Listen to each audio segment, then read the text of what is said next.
नमस्कार दोस्तों। आज मैं आपको एक कहानी सुनाने जा रहा हूँ जिसका शीर्षक है लालची राजा। दोस्तों, ये कहानी है विजयनगर साम्राज्य की। विजयनगर साम्राज्य से आप परिचित होंगे और विजयनगर साम्राज्य के जो सबसे तर्कवान व्यक्ति थे जिनको हम बोलते हैं तेनालीराम। राजा कृष्णदेव राय के दरबार में उनके एक मंत्री थे तेनालीराम, जो कि अपनी बुद्धिमत्ता के लिए पूरे विश्व में प्रसिद्ध थे। कहानी का शीर्षक लालची राजा है और ये कहानी लालची राजा इसका नाम क्यों पड़ा, क्योंकि एक विजयनगर साम्राज्य के जो राजा कृष्णदेव राय थे उनके एक मित्र थे पड़ोसी राज्य के, लेकिन उनका स्वभाव था थोड़ा वो लालची किस्म के थे। विजयनगर के जो राजा थे कृष्णदेव राय हमेशा अपने मित्रों को दावत पर बुलाते थे और उन्हें सोने चांदी के बर्तनों में खाना खिलाते थे। लेकिन जब भी वे जो उनके पड़ोसी लालची राजा थे, जब वो आते थे तो वे अब खाने की टेबल से एक या एक दो सोने की चम्मचें चुरा ले जाते थे। उनका स्वभाव था, वो विजयनगर के साम्राज्य की जो धन संपदा है इससे जलते थे और चोरी करना उनके स्वभाव में आ गया था।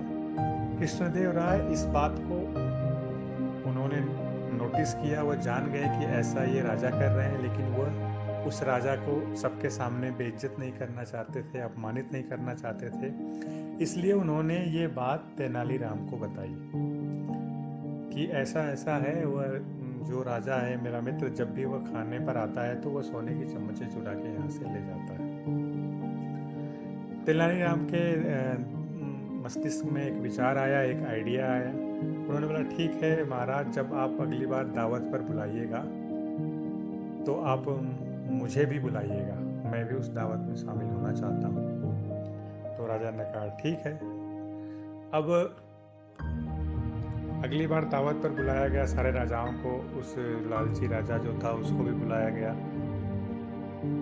भोजन प्रारंभ हुआ और उसी भोजन प्रारंभ करने के दौरान उस राजा ने सबसे नजरें छुपा के एक चम्मच अपनी पॉकेट में डाली। कृष्णदेव राय ने ऐसा करते हुए उस राजा को देख लिया। उन्होंने तेनालीराम को तुरंत इशारे में बात समझा दी कि इन्होंने चम्मच को चुरा कर अपने पॉकेट में रख लिया। अब भोजन समाप्त हुआ, तभी तेनालीराम अपनी कुर्सी से उठा और बोला कि सभी लोग मेरी तरफ ध्यान दीजिए, कोई यहाँ से जाएगा नहीं, मैं आपको एक जादू दिखाऊंगा। सभी लोगों ने कहा कि अच्छा भाई जादू। बोला हाँ, आज मैं आपको एक जादू दिखाऊंगा, आज यहाँ पे एक जादू का भी प्रोग्राम है, तो खाने के बाद आपको जादू दिखाएगा। तो सारे लोग एकत्रित हो गए।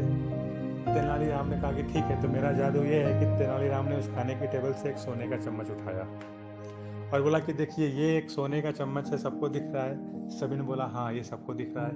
उसने उस चम्मच को ऐसे एक मंत्र पढ़ने जैसा नाटक किया और उस चम्मच को उसने बोला कि मैं ये चम्मच राजा कृष्णदेव राय के पॉकेट में डाल रहा हूँ। सभी लोगों ने देखा कि हाँ ठीक है, आपने राजा कृष्णदेव राय के पॉकेट में डाल दिया।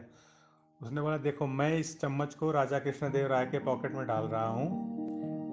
और जादू से वो चार राजाओं के चारों तरफ घूमता रहा और ऐसे मंत्र उच्चारण करता रहा और उस लालची राजा के पास पहुंच गया जिसने चम्मच चुराया था, और उसने बोला कि लेकिन अब मेरे जादू से यह चम्मच इस राजा के पॉकेट में आ गया है।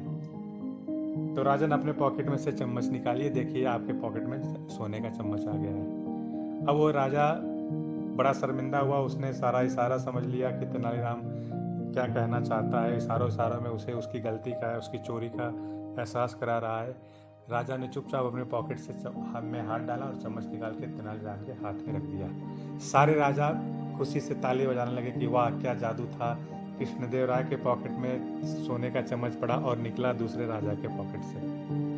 तो इस प्रकार राजा लालची राजा को अपनी गलती का एहसास हुआ और तेनालीराम ने उसे सबक सिखाया।